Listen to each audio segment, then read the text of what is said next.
Hello, everyone, and welcome to the Semrush webinar. I'm stuck for words. It's been a year since I've hosted a webinar on Semrush, and great to be back. And I've actually dragged this guy along for his Semrush debut. So Mr. Chris Palmer is joining us for the first episode, which is an introduction to affiliate marketing. Let us know in the chat where you're from, who you are. I can see we've got Pablo Moran from Spain. We've got Ruffle Stone from Toronto, Anton from Kiev, and a whole bunch of other people, Lebanon there as well. But before we go into any talk about affiliate marketing, just while people are coming in, Chris, some of the Semrush crowd might actually not know about you. So if you can give the audience just a brief background of what you do, how long you've been in the industry, and all of that good stuff. My name's Chris Palmer. I'm an SEO consultant from Pennsylvania, Tamaqua, very tiny little town. I've been in the industry for at least 10 years now, but serious for about the past 5. You know, like really into it, into the weeds, getting multiple clients. I primarily focus on client SEO and affiliate. I mean, that's pretty much it. That's what I do. So yeah, crazy guy. If you've ever watched my YouTube channel, you'll see we do a regular show, and yeah, he's off his head, but he knows his stuff. That's the most important thing. Hello, Claire from Glasgow. Clear T Media. Got to give the locals a shout out. But we've got Chicago, Berlin, the UK, John Sharkey, Philadelphia. So we've got a much wider audience today, Chris. And for today, guys, this is the introduction to affiliate marketing. We are going to be doing a series where we'll get different guests, get into all things affiliate marketing. So we're not going to give it all out in this 1 hour. We're just going to give you an introduction and some pointers if you are starting out with your affiliate marketing campaign. But we do have a show every month which will be getting into using your email lists and paid traffic for affiliate marketing and all of that stuff. In this show as well, I think we are open very much to a whole bunch of different questions. So make sure you do put your questions in the live chat, and we'll try and answer as many questions as we possibly can for you guys. And that is it. So Chris. Yes. Introducing affiliate marketing here. And obviously with COVID and everything else, would you agree that it seems a lot of people are actually diving over to the affiliate marketing space and how that works? Would that be a fair assumption? 1,000%. I mean, I think everybody's looking for the side hustle, you know, and it seems like the path of least resistance. So I do see a lot of people asking more and more questions about affiliate. You know, they don't know that it's actually, hey, it's kind of hard too. You know, it's insane because I've seen agency owners and proper experienced freelance SEO guys now coming to me saying, Craig, I'm sick of this client thing. You know, clients have paused, have went early up. I need to invest my money into something else. Now you do bits and bobs on affiliate. Now, obviously, you've been in this industry for X amount of years, and you've got your own sideline business with your wife and all that kind of stuff. But at what point in your career did you start to think about affiliate marketing? What was the trigger? Well, once I had my processes down to a T, I started dabbling with, you know, like hosting companies. I call it bounty SEO. I don't know what the actual term is. But it was almost immediately. Once I had a process, then I was like, well, I want my own. Like, I want to have my own little mini business going. So it was pretty much immediately with the bounty SEO. But at larger scales or larger projects, that didn't come until, you know, almost recently, really. It was always just one pagers targeting one very micro thing, just one thing, you know? Yeah. So if you were advising people out there on affiliate marketing, do you think that's a good option, like a really, really niche specific, or would it be loosely related to? So here's an example. Now we could do home decor as a generic niche, or we could really talk, you know, niche down into kitchen accessories, or we could actually go down and just be something Bigger very brand. specific to a kitchen, what would be your best option for starting out? For starting out, I would go that it worked for me. I think picking, like you say, niche right down. I'd go to a brand that does these kitchenwares, if we're using that example, and then focus on those products. I wouldn't go super broad. No, I like niching down. I think it's going to be a better result, especially for a beginner. And when you start out with affiliate marketing, was it, a lot of people always start out with Amazon. Was that the first thing that came to your head, or what would be the best place to start out with affiliate? Obviously, for anyone who doesn't know, Amazon have cut their commissions back in 2017, and again, I think it was April or May 2020. So the commissions are very low. Do you still think that's a viable option for people, Chris? I'd be looking elsewhere personally. I'd be looking at stuff that you're interacting with all the time. That's how I started doing HostGator. Like I thought, hey, I'm always here. And then I saw the button. I'm like, hey, I think that's what I'll start doing. And then my second task was eBay, because I'm always like on eBay and selling stuff. So I was like, oh, hey, we'll do eBay next. So I would go with what you like the most or what you're familiar with. And then I'd start pitching that or affiliate with that. Cool. Now, what I'm going to do just now, Chris, is I'm just going to share a few slides with people very quickly, just for like 5 minutes, just so that for those out there who don't understand affiliate marketing, I've just created some slides there, and from there, we'll obviously take questions and answers and dig deeper into all of these things. So I'm going to share my screen if Kate can put that live. Yeah, so we can see my crazy screen. Just going to put these slides up. Nice slides. Yeah. It's an old slide deck. I've done this one before, but it's obviously very relevant to this. So, guys, how does affiliate marketing work? We essentially build a website, put links or ads or whatever it might be onto the website, send the traffic to the affiliate, and basically make money. Very simple and very easy. Semrush do it. Amazon do it. These commissions are actually older and they have been cut significantly. So do check the current Amazon affiliate rates. You can make some decent money if you can get decent volume on there. You can also be an affiliate of Robbie Richards, for example. Robbie Richards was launching courses and he asked me if I wanted to help push that course. In return, I would get 40% of referred sales for doing that. So again, that can also be seen as affiliate marketing.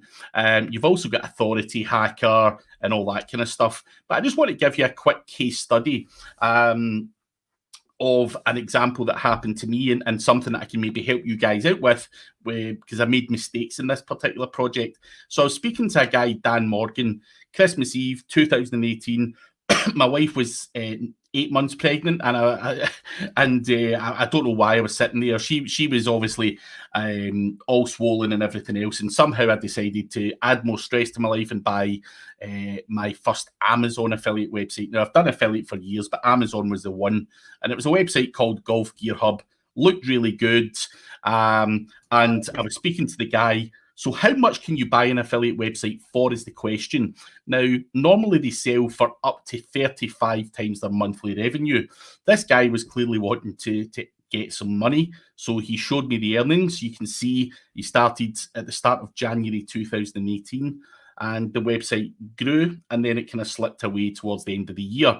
Now, when I was looking at this, I wasn't too alarmed about the slip towards the end of the year.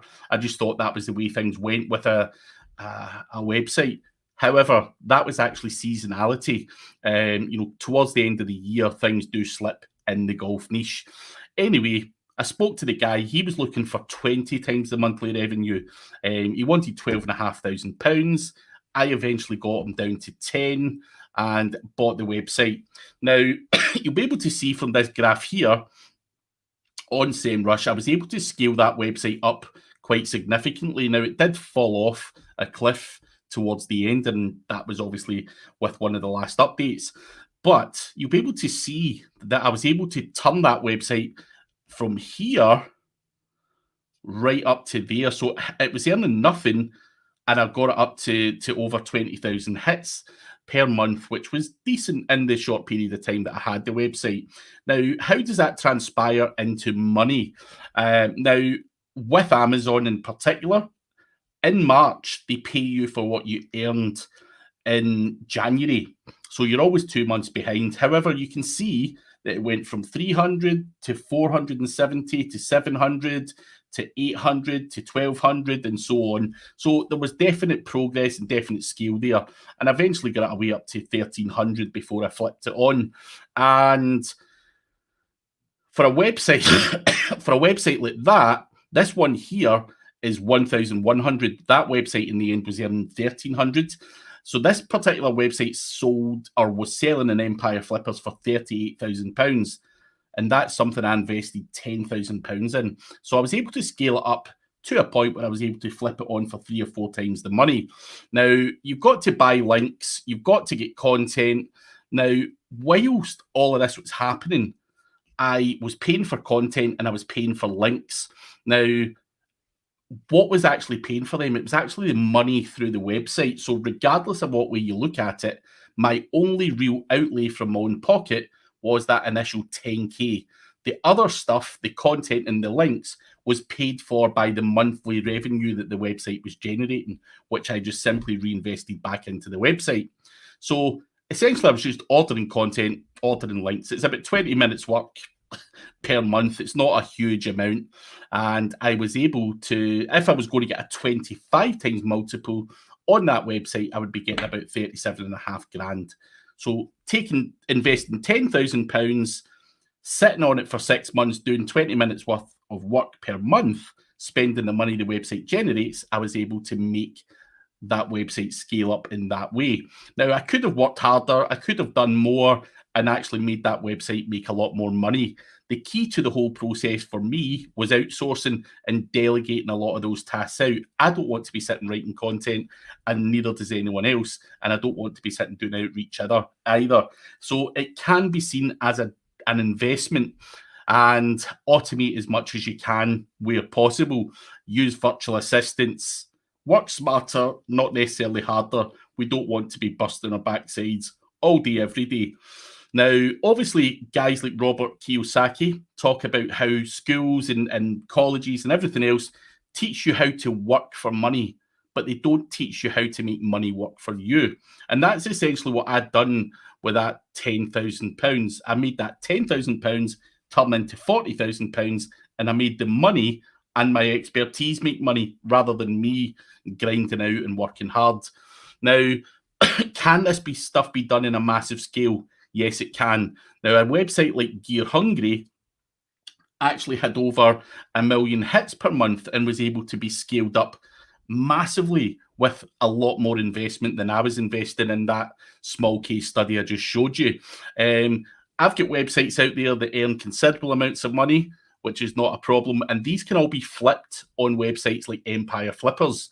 Now, buying digital assets is the same as buying a property, for example.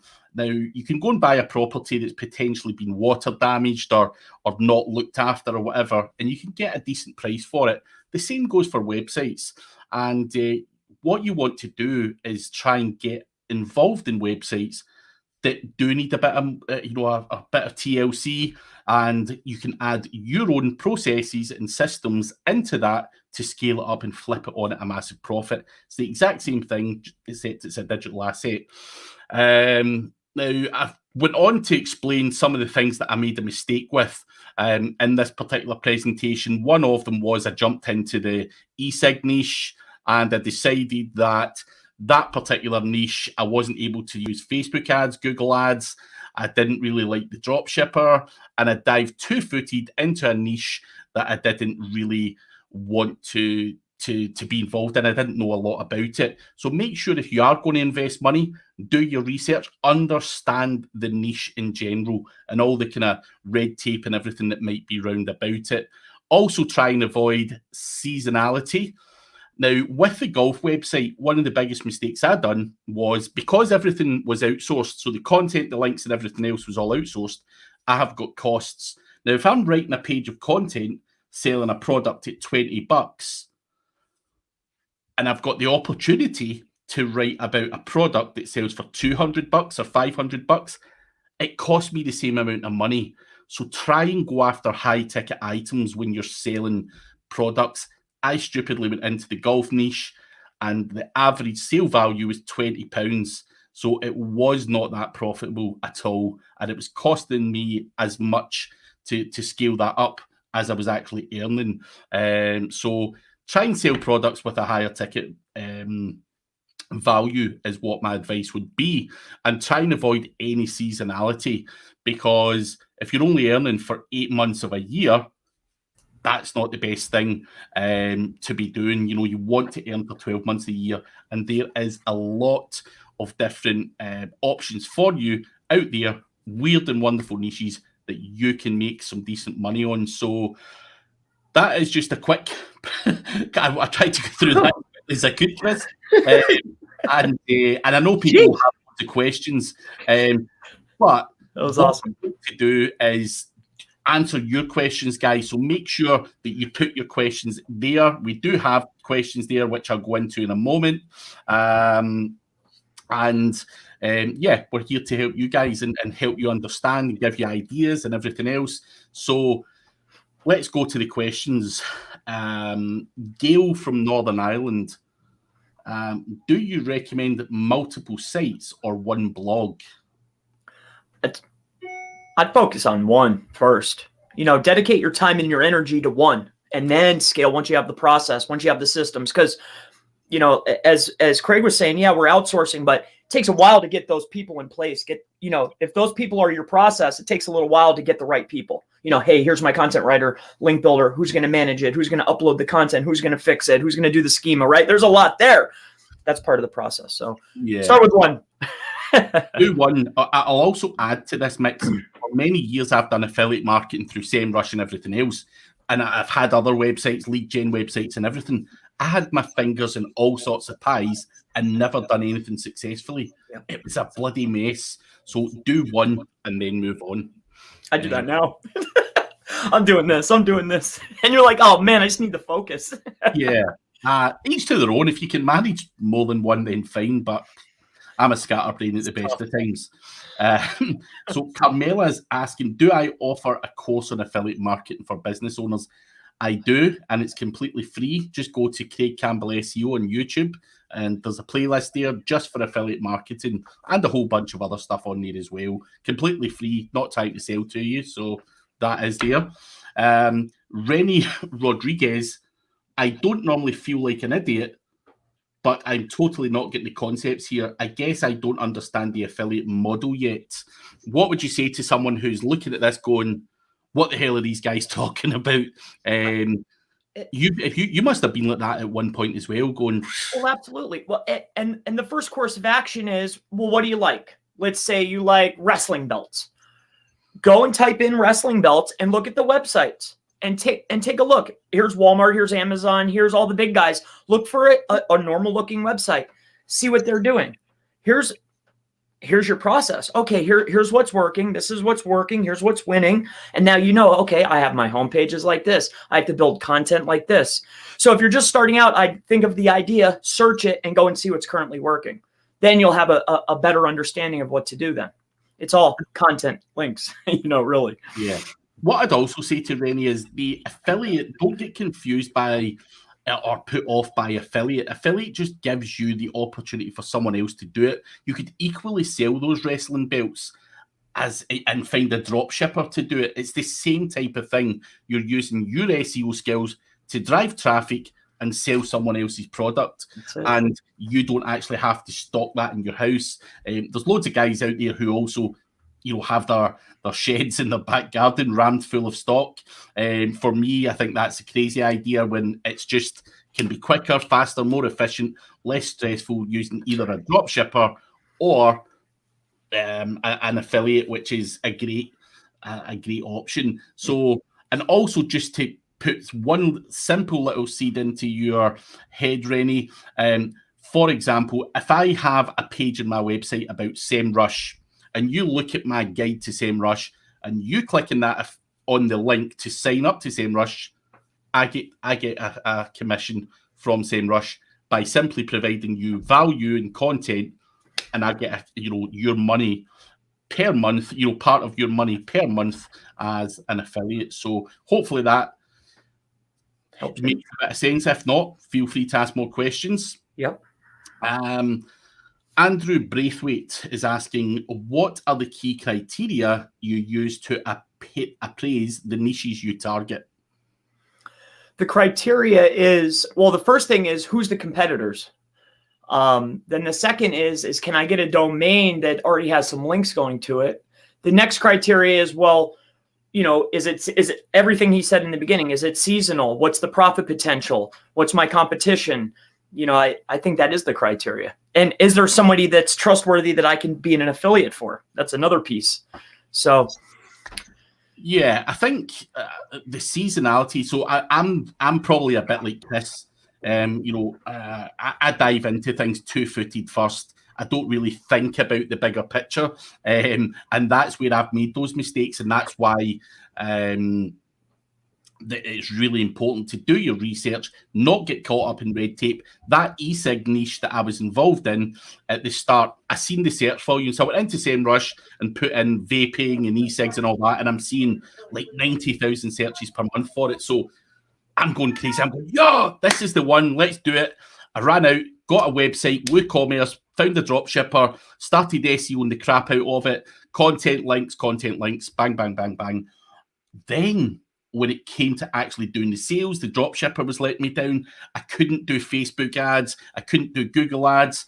People also wouldn't take payments. PayPal were the only people that would allow me to process the payments through the back end of the website. Now, why is that? Well, there's obviously government legislation. They don't want people selling nicotine and all of that kind of stuff. So I wasn't even aware of that because I'm not even an e-cig guy myself. I don't smoke. So that was problematic. Jumping into something that I didn't really fully understand was a massive problem. Same with the golf website, where again, bought a website because I thought it'd be a cool thing to do, and bought a crappy website that was earning £20 a sale. And although I was able to scale it up, it was seasonal, it became disheartening, and I was just like, why am I not selling £500 bags of golf clubs? Why have I just went out there and got all this content for golf t-shirts, golf rain jackets, and all of the crap of the day? So again, that experience,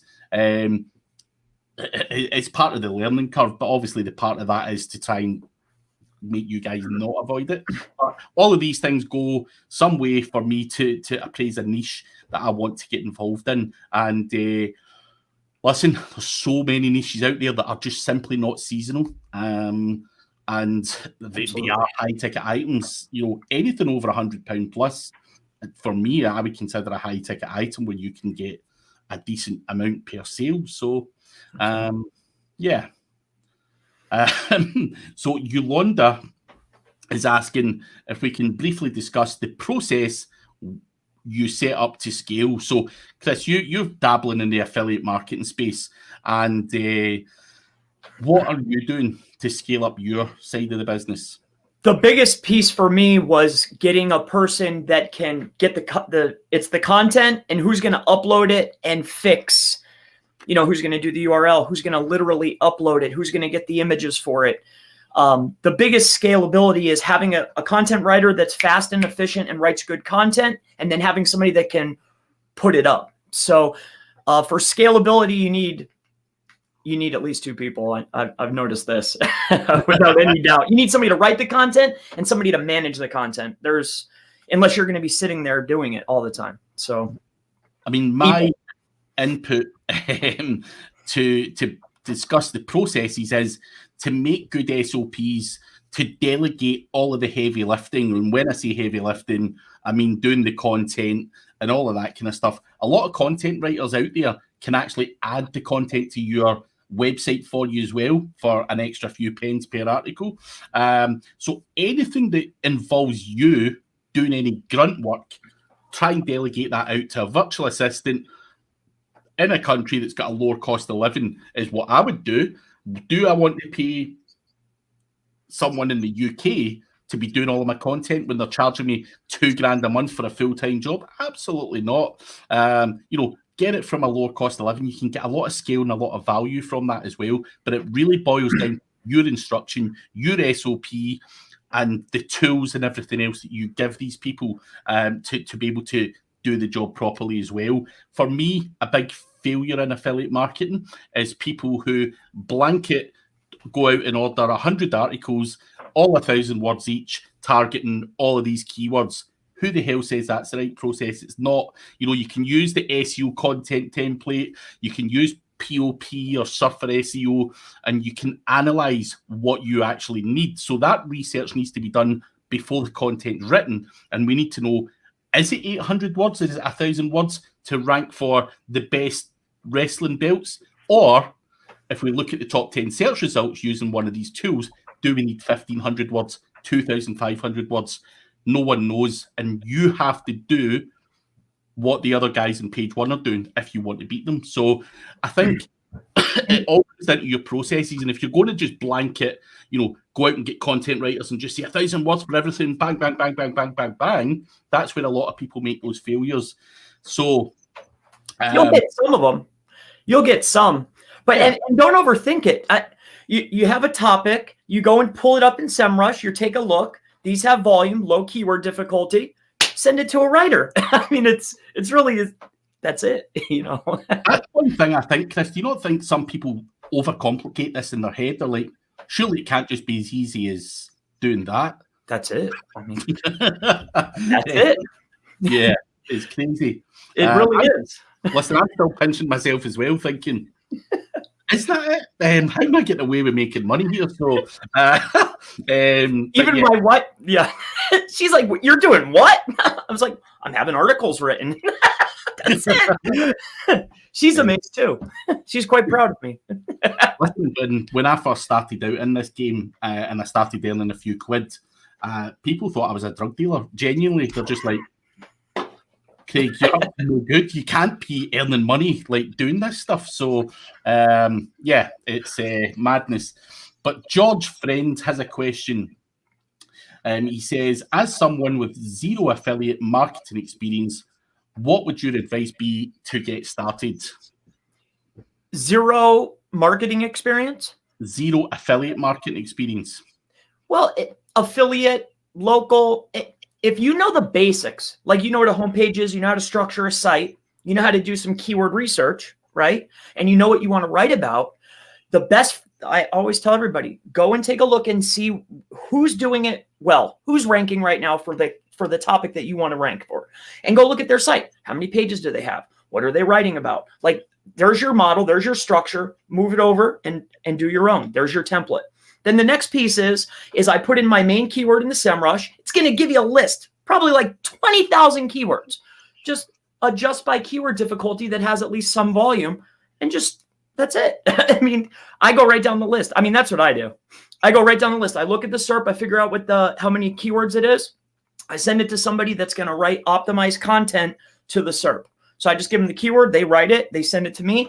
I have the young lady upload it, and that's it. I mean, it's so that's the process, Yeah. So if you have zero marketing, go see who's winning and model it. That's what I would do. Copy it. Yeah. You don't need to be an experienced affiliate. The things you need to look for are how much commission can you make, and SEO is SEO no matter what way you twist it, whether it's for a local plumber or whether you're selling, brown handbags or whatever you might be selling. It really doesn't matter. So, hopefully that helps you. Yeah, don't get caught up in the technical. Like, the best thing to do is just try. It's $12 for a domain. It costs what, $50 for the year to have the hosting. Like, just go try. And then as you start launching pages and you start modeling what's working, you'll start getting a flow. It's very, very, that helped me a lot. Just start doing it. Yeah. It's really that easy. So whoever's watching, it's that easy. Just do it. Well, that's it. Taking action is the key to the whole thing. Mohit Kukareja is asking, how much would you advocate having a coupon website for affiliate marketing? A coupon website versus a blog. What's the best way to do it? Content's content. I mean, a coupon website. I mean, I did coupons. I found my most success with HostGator coupons. That's what I did. It was just one pagers with a bunch of coupons, different offers, 40% off, 20% off. Like, it was just content's content. It's the same. Whatever you like, whatever you're familiar with, whatever you don't mind looking at every day, you could do it either way. It's up to you. Cool. I wouldn't say one over the other. It's equal. Yeah, I agree with Chris. There's not much I can add to that. Content's content, and try it out and try both ways. Mix it up, see what works. G. Simon is asking, what was that digital asset website called? That wasn't actually, give me a second, actually. I'm going to share my screen quickly. Geez, I've just pressed a button that I shouldn't have. Share screen. And I think I've got a couple of slides here to show you where to go to look for affiliate websites. So give me a second to go back to the slides. Play. So, right, here's a group, a Facebook group. So that digital assets wasn't actually a website. It was just a slide. But where do you buy websites? You can go to a Facebook group called Flipping Websites. And normally what you would see on here is a whole bunch of guys probably selling websites from anything from $500 up to about £10,000. It's real low-level, entry-level websites that are found on here. They have different monetization options, whether that be AdSense, Amazon, or something else. So that's a great place to look at. You'll see people are selling all sorts of different websites. But the other website I did mention in the slides was Empire Flippers, which is a marketplace where you can buy or sell your websites. These guys really do vet everything, because we all know in this industry, people are faking up everything, faking stats, faking everything. So to get listed on Empire Flippers, you have to prove, show them the money the website's made, show them the analytics, show them a whole bunch of other stuff before they would even consider listing you. So Empire Flippers is like the creme de la creme premium marketplace to buy or sell an online business. So you can go to those. You've also got the likes of Flipper as well, which is, I'm not a big fan of Flipper, and Chris, you're nodding your head there. So why would you agree that Flipper is a bad website? I'll let you give your opinion there. I personally, just from past experience, not to say that either of those companies are bad or do bad, business, right? But what I found is just like the time I'd rather just build it myself. It's so much faster and easier. It's more cost effective, and then as far as Flip is concerned, like, there's just so many little, like, the guys won't send the files, and then the escrow will clear, and then there's nothing you can, then Flip's like, oh, it's not us, so you got to go see the escrow guy. And then it's like, the escrow guy's like, nope, that's Flip. It's just like one of a circle, a circle. Yeah. It's rough, man. But Harlequin Dawsons is asking, how do I get paid if selling from another website? Well, it's a cookie. It's just in the URL. It's UTM code. It's just a cookie that's dropped. They click it. You have it's either the cookie, or within the URL parameter, when it goes over to the website, it's tracking that you sent that referral. But I think it's just cookie based. I don't know the technical. Here's what happened in simple terms, though, Harlequin. If, for example, I've got that golf website and I've got this big golf club on there that everyone wants to buy, and they click on that buy now button, it takes them to Amazon. Now, as Chris says, it's a cookie. It's got my tracking ID on the URL, and I'm going to be credited for that sale. But here is the even better part. Amazon have a 24-hour cookie policy. So even if that guy was to go and buy that golf club, then go and buy his wife some perfume and buy some household goods, I'm getting commission for them all. All of that stuff that guy buys within 24 hours is going in my back pocket. So depending, you have to look into the cookie policies on what you're entitled to when you're looking at affiliates. But Amazon is a very generous 24-hour one where you're going to get the credit for everything that person buys. Other cookie policies, maybe 30 days. Like different people. I actually had a SaaS tool provider talk to me yesterday, and they said anyone buys within 30 days of clicking on your link, you will be credited with the sale. So everyone's got different policies. Just keep an eye out for the cookie policy. But that is essentially how you get paid. And you have a dashboard and all that to log in, and you'll be able to see how much you make on a daily basis. I can go into the Semrush one, and I can go in there and see who signed up and all that kind of stuff, and I'll know if it's working or not. So simple and easy. And they should have that clear too. A cookie policy. It should have a dashboard. If somebody has an affiliate and they don't have these things, then I would just look for the other affiliate. So Matt Boyer is asking, what if you want to start an affiliate program for a product? Where is the best place to start? Well, there's numerous platforms. ShareSale does it. If you just look affiliate programs, just search it. That's what I would do. And then just look. I know ShareSale is one of them. There's multiple out there. I don't want to, promote one, but just do a random search, whatever fits your criteria. They're out there. Very, very, a lot of them.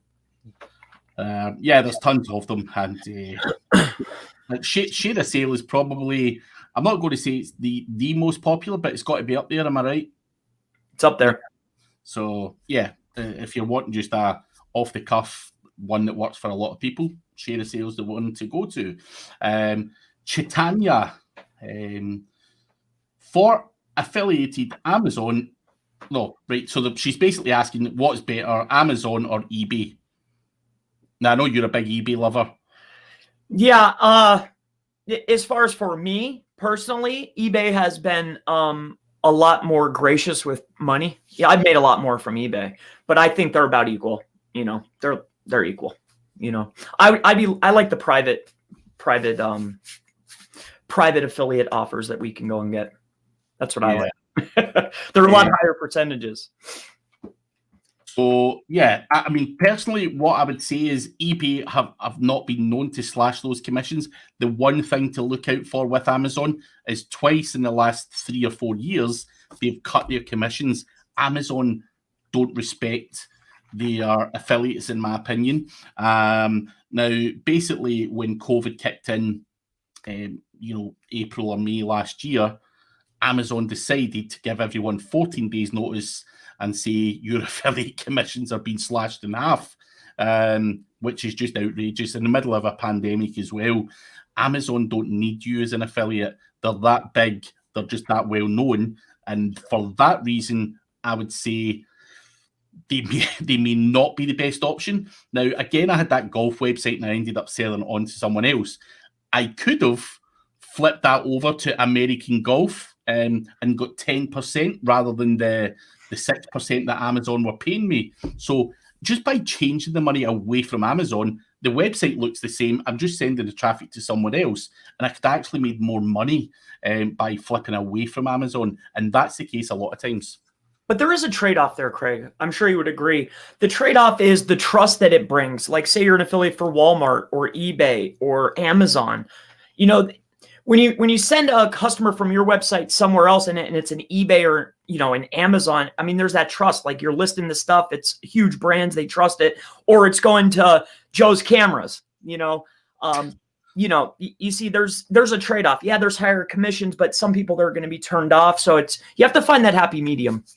I'd also say, in Amazon's defense, a lot of people are on Amazon Prime and they just want stuff delivered either the same day or next day. And obviously some of the private sellers or private companies do not offer that same level of service. So again, you could potentially lose some sales by flipping over. But again, that's something you just got to try and test and see what happens. But and also bear in mind, if you've got a website, you can list both Amazon and Target or Walmart or whatever it might be. It doesn't have to be you only are an Amazon affiliate. You can have multiple affiliate options on the one website if you wish. So, and that's recommended, actually. Yeah. So we have got a whole bunch of questions here, so we're trying to go through as many questions as we can. Poor Kate has got to copy and paste them into the chat, so thank you very much for that, Kate. So Advantage Insurance Solutions, what if the niche is like ours, insurance? I wonder how that would work out. I'm sure it'd work out. There has to be questions that need to be answered within the insurance industry, right? There's still going to be queries within search engines. So as long as there's queries and you can give an answer that has to do with selling them a product, then there's your opening. So as long as you can find queries that need to be answered, that means you can generate traffic. Then I can create and get them to funnel into wherever I'm selling something, right? I don't know, does that make sense? I think for affiliates, they probably are not always going to dive in. It's probably not as common in the insurance niche. People would tend to do a lead gen deal rather than an affiliate scheme where they're basically going to sell stuff to you on a per lead basis. So I could have a website that generates a ton of insurance stuff and basically say to you, right, I want £100 a pop for every insurance lead that comes through that converts or whatever. So it's kind of like, lead gen is like an affiliate deal kind of in a way, but it's a whole other. It's just not tracked by a link and you're not getting paid per click or anything like that. So I think a lot of insurance companies just don't have the affiliate functionality in the back end. And they probably do go for, private affiliates or just guys that do lead gen for them. But there's always going to be a whole bunch of traffic out there regardless. So it can work. So Gail from Northern Ireland, when building a website, do you base it around you and give your details in the about section or all about your niche? How do you do it? Do you have a persona or is it Chris Palmer?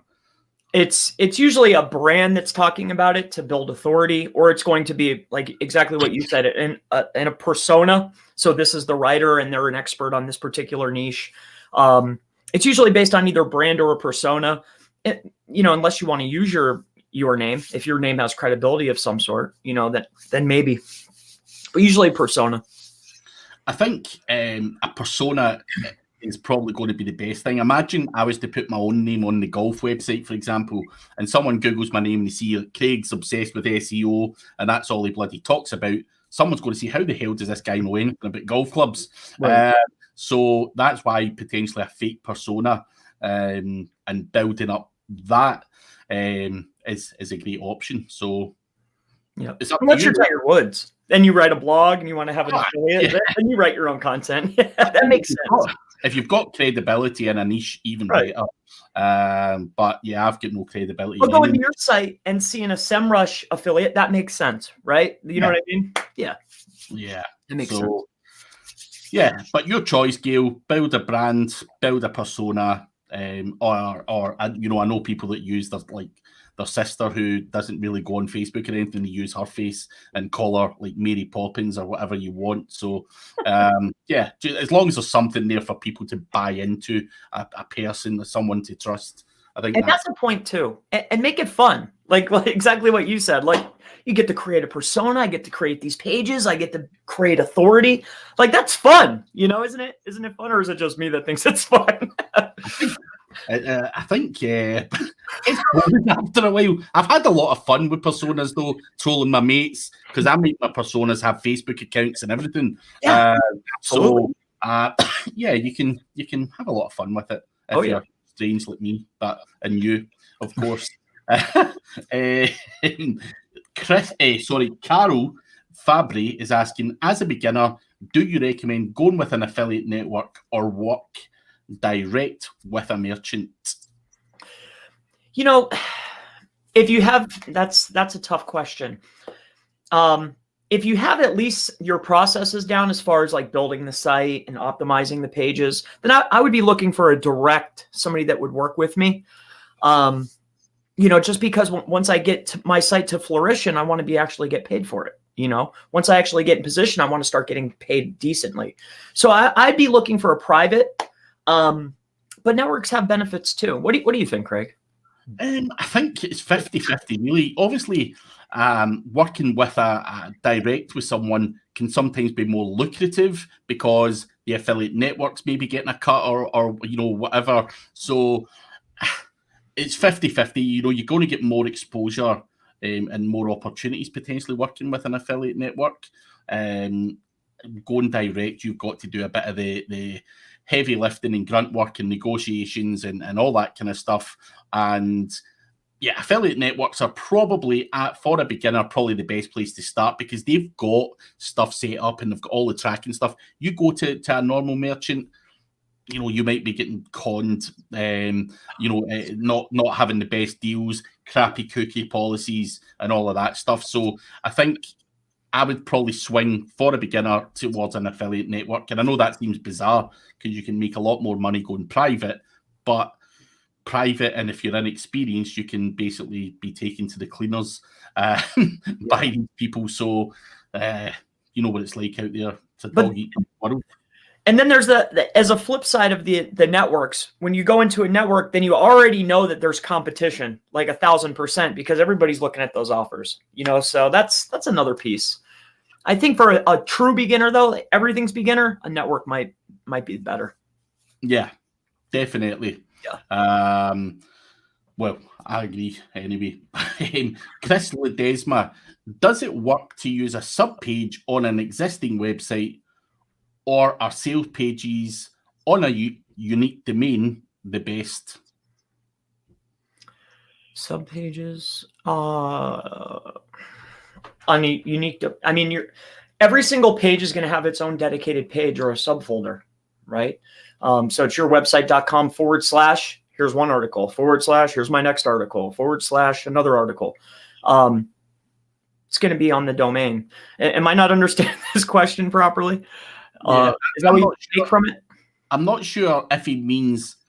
I'm not sure what he means, but to give you some clarity, Chris, like on my own website, I can promote Semrush. I could promote, Chris Palmer's courses. I could promote another tool, multiple other tools, just on different pages. I don't have to. I don't have to have a unique domain name to promote Semrush or I see. a unique domain name to promote Chris Palmer. Having it all in one website, and obviously when someone searches like Chris Palmer course or whatever it might be, it's my job to make sure that ranks and they land on that page and buy from Chris Palmer.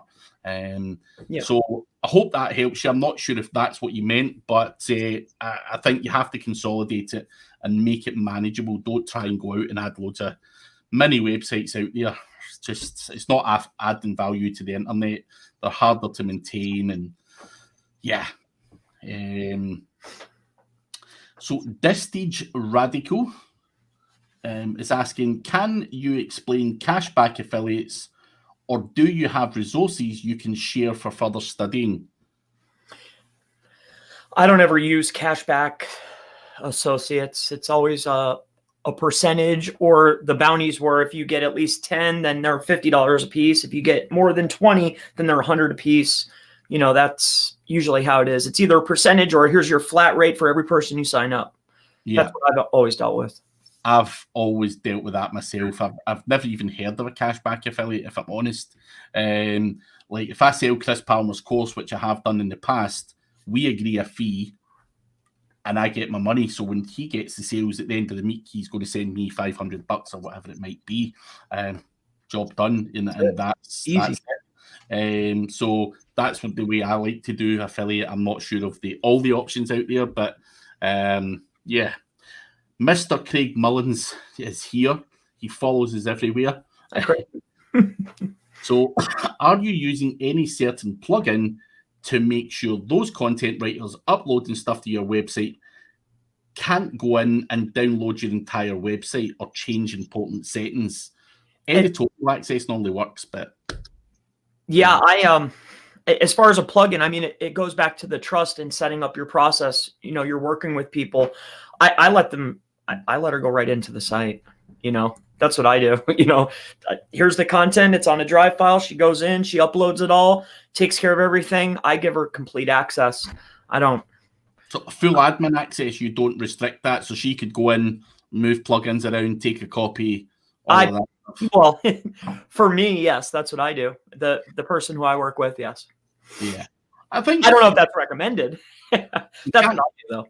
You can't treat everyone like a thief, but obviously if you're using someone that you don't really know, I think editor access, Oh, yeah. so that you can potentially do that. But you're always going to have a backup of your website anyway if they were to blow something up or whatever. If someone's going to steal your website, they don't even need access to steal it. There's other ways to I could take Chris Palmer's website off him just now, and there's nothing you can really do to stop it when it's on the live in the internet.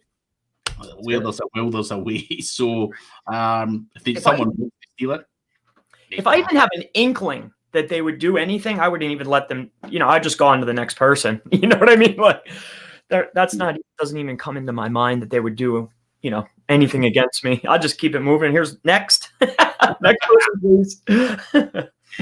So next question: what is your favorite tool for selecting a niche idea or product? What are you using when you're doing your research? I always look for what am I interested in. That's me. Also, I do like to scan through Flippa to see what's getting high multiples. Like that gives me some ideas. Like, hey, what's selling for the most? I'll just scan and see what's been successful so I can model it myself. As long as I'm interested in it and I can see that it's been selling, that's what I do. So for me, again, I use Semrush to go and do keyword research. I think the volumes and making sure that the stuff is there, also analysing the competition, seeing what they're doing. So again, that's another tool, and a little bit of a plug for Semrush, of course. But no, I think you've got to use a bit of common sense as well. Just have a look around, check, as Chris says, maybe some of the marketplaces, see what they kind of flip value is and stuff like that. But then when you're doing your niche research, Semrush is going to pretty much you can look at the competition, you can look at the keyword volumes and all of that kind of stuff. So that's all you really need. Yeah. Look at the competition and then put it in the Semrush. I mean, that's really, what else is there? Here's your keywords, here's the backlinks you need, here's that, right? It makes it pretty simple. Susan Randall is asking, do you have some examples of successful affiliate? Sorry, can't even get this out. Do you have any examples of successful affiliate websites that they can all look at? We're not laughing at you, Susan. I showed in my, I slipped up the other day, and in my Semrush account in my dashboard, I have one of the links. So that's not something normally people are going to do. No. I mean, it's here's what happens, Susan. If I was to publicly show you a successful affiliate website, by this time tomorrow, people are going to have negative SEO'd the crap out of my affiliate website. People are spamming my own website to death because I talk on YouTube and stuff like that. So I'm not going to share what makes money. There are loads of websites out there. Just do competitor analysis in a niche and you'll see the successful websites. But sadly, and through no fault of our own, you get slammed. So it's very, very hard. People that share these things, like I'll talk to Chris, off air, on Zoom or whatever, where we talk, and I can show him stuff that I've done or what I've got that's successful, and we talk to each other and we can show stuff. But doing it in a public space like a webinar just opens you to a whole load of garbage, which we don't really want impacting our money, because it's not fair at that point. So hopefully that explains it. I just wanted to see Chris's face when you're asking it. Everyone you ask are just like, please, why have you done that? Wait, do I have to do that? So John Sharkey is asking, what about approaching websites that are in a niche you like, but that don't have much content and traffic, but you think you could drive traffic? So if I'm looking at a successful competitor in a niche that I like, and I pull in their site, and then I go to the number 2 competitor, number 3, number 4, and I pull their sites in the Semrush, I'm not going to build a site that's not getting traffic. I'm not going to build pages out and have content writers write content on a keyword that's not getting traffic. I could like it all I want. If it's not getting traffic and it can't convert and there's no affiliate program, I have to move on to the next. It's only, I wouldn't think, no, I wouldn't do that. I'm looking for a guaranteed successful route to get me to the finish line. That's what I'm looking for. Yeah. More money in pocket. Yeah. Ken Johnson, what do you do if the product or products you're wanting to sell don't have an affiliate program? That's rough. I would, before I'm going and building anything, I would be making sure that there is an affiliate. If I'm an affiliate and I'm going to build a website, I'm going to make sure that there's an affiliate program. You could take the initiative to reach out and see if maybe they would do it for you. If it's something really awesome and you really want to work with them, maybe. But, if there's no affiliate program, you got to look for a new item. Yeah, look for a new item, or see if you can get it cheap and just become a business yourself. Yeah. Find a bunch of affiliates, get yourself a warehouse and stock that item and start an affiliate program. That's a business model in itself. But yeah, there's not much you can do if they don't have an affiliate program. But I think niches like that are few and far between. There probably is an affiliate marketing for literally anything. So yeah.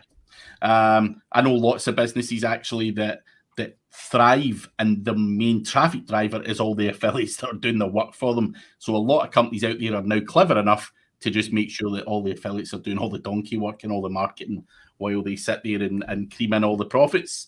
And I just wish I thought it at first. I'm actually really jealous.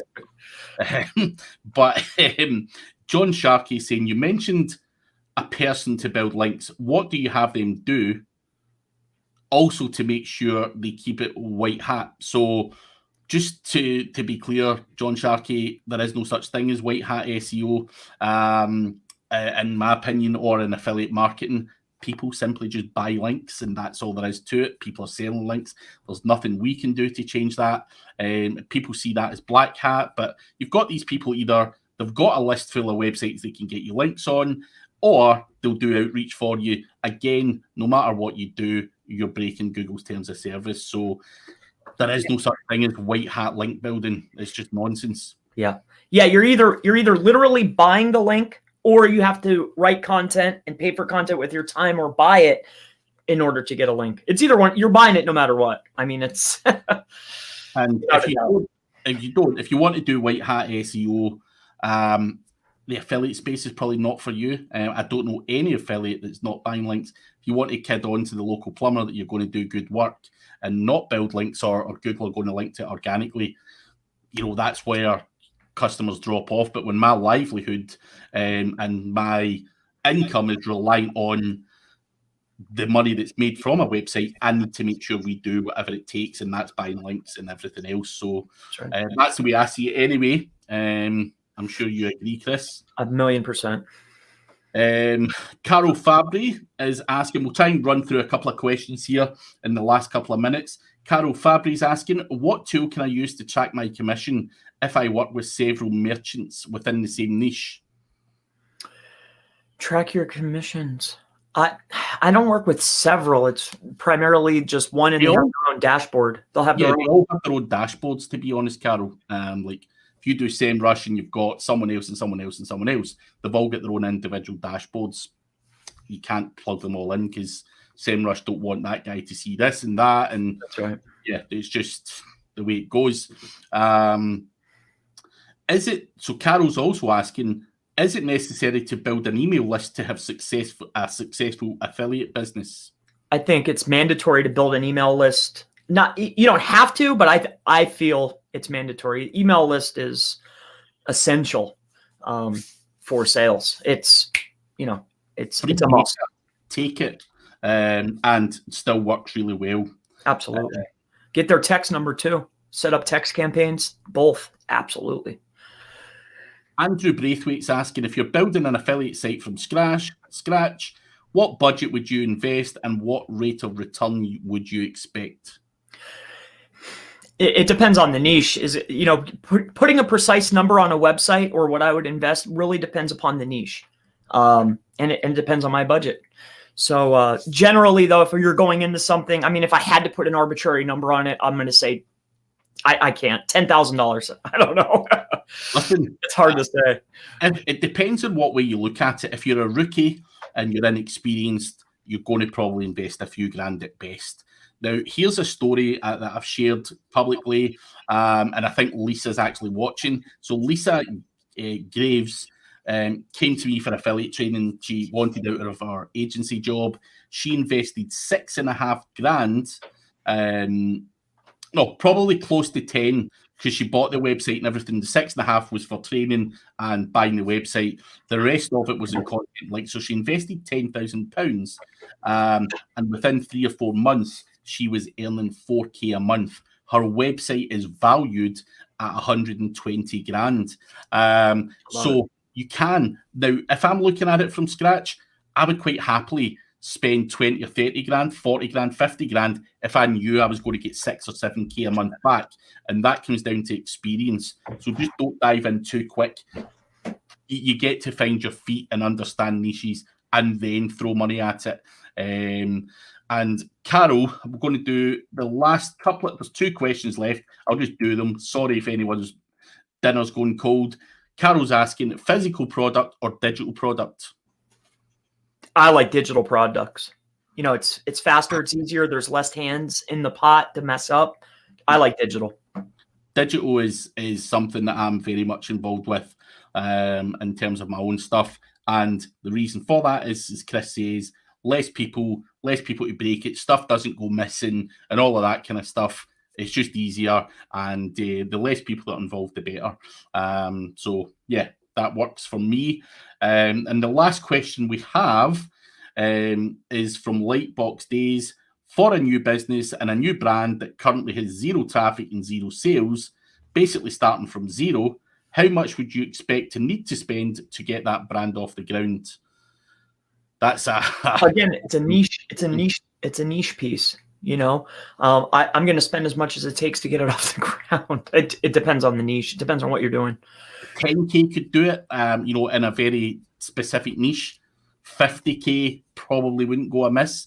Even 100K, if you're in a competitive market, is probably something you're going to have to incorporate if you want to try and get a good return on investment. Sometimes you don't have these big budgets and you've just got to go after long tail keywords, do bit by bit and slowly build it up. But what is the business? You've thought of a business here, and you potentially project that you're going to earn £1 million a year. You cannot invest $500 a month on marketing to get to that £1 million. It's just not going to happen. You need to put something significant in with a view to getting an ROI. So be very careful with that, because you can get your fingers burnt. Loads of people come to me every day and say, I've been robbed by this guy, or I've been robbed by that guy, they've not done good work. People are just waiting to take your money for that brand. Make sure you do your due diligence. There are good people out there, but spend the right money. Do not try and go in for the cheapest possible price, because very often 90% of people are not getting good results and get their fingers burnt. That was a bit of a rant. But thank you very much for all the comments, the questions, and everything else. We will be back next month with another guest. But Chris, you've been an excellent guest today. People are you've offered a lot of value. If someone wants to find out more about you, where can we find you? The best place is right here on YouTube, Chris Palmer SEO on YouTube. Or if you need help with me, then it's chrispalmermarketing.com. Excellent. And you're probably better getting them on YouTube. He's got a lot of videos on there, passes a lot of value. So check that out. Does know his stuff, and I'm sure you can all agree he has been a great guest. So thank you very much, everyone. Thank you. We'll catch you in the next episode. Thank you. Cheers. See you in the next one. Bye-bye.